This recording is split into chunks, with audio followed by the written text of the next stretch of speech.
Now the conundrum ends up being I have to have this marshmallow now that I didn't want. You're gonna have to leave that in First. What do we do?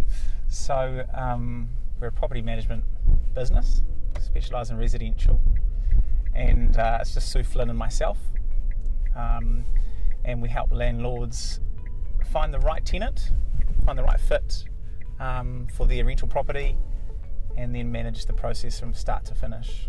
And a lot of talk lately about property, house prices, lending, first home buyers versus investors, etc. But a lot of the conversation has been happening around the lending and the selling part of it. But there's also been quite a few changes happening in the property management side of the story as well, if I'm not mistaken. All the changes, there's pros and cons, and they're widely debated. Overall, I think there's some really good changes that needed to happen. But even moving forward, I think our industry and property managers especially need regulated.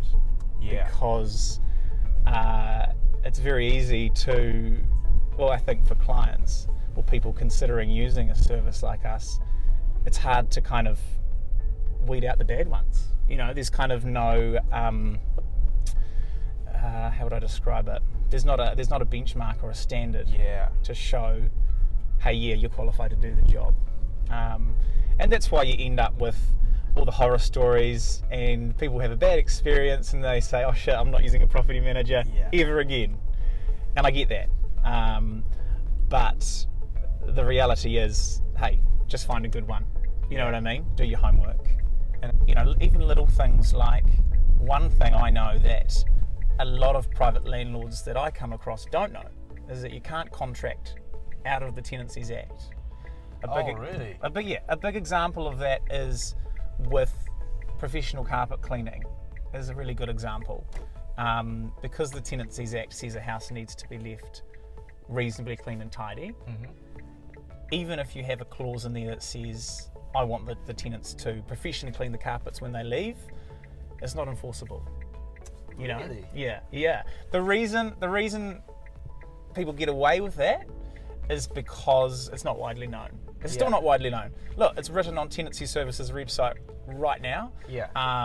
But and I mean, even I had another landlord that came on with us recently that they said, you know, but either party can give, I think they had in there, either party can give 3 weeks notice if they want to leave. And another example of, you know, you write that in, doesn't mean anything because the Act is very clear. It's not enforceable. Wow. Now, can we talk a little bit about the healthy homes? No. So in terms of healthy homes, look, my opinion is, I think overall, it's a really good thing. The intention behind it is good. I know some of the flow-on effects in terms of, you know, potentially increasing rents and things have been a side effect that is negative, really. And of course, you touched on the new build situation. So healthy homes standards. We don't even go there. Far out. Healthy home standards don't line up with the building code, and so what it means is, as you know, is that you might build a brand new house and then you go to rent it out, and you get an assessment done, and they say, oh shit, no, your heating is not big enough. You know, your heat pump's not big enough. It's a brand new build. Happens all the time. That's a real issue, and it's something that never should have happened. But I think in time that has to align. You know, new investors or people looking to get into investment property, and in this current climate where we're at right now, what would be some of the things that you would want to share with them to think about? The changes, I mean, look, it's going to affect every investor in a different way, depending on how they're geared with their investment, you know, how much debt they've got. That's kind of the word on the street is that landlords are paying down debt rather than you know, trying to bring on more properties, say, right now.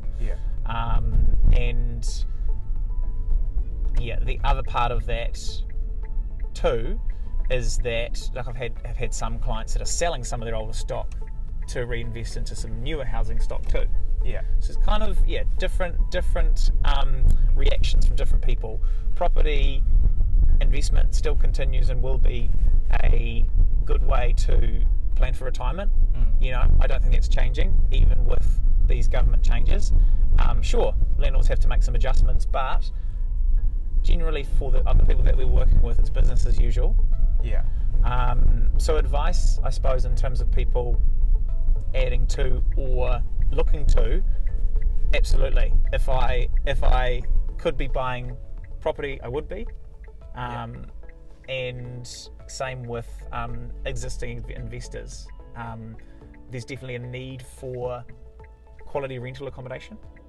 Absolutely. I'm a renter, you know, and I certainly couldn't have bought a home, or can't buy a home right now. I need to rent. There's a demand for quality homes. So demand is there. It's just whether or not people are in a position to take the leap, I suppose. Yeah. I'm Jack Fraser, Fraser Flynn, Property Management, and this has been Driving Better Business Aotearoa.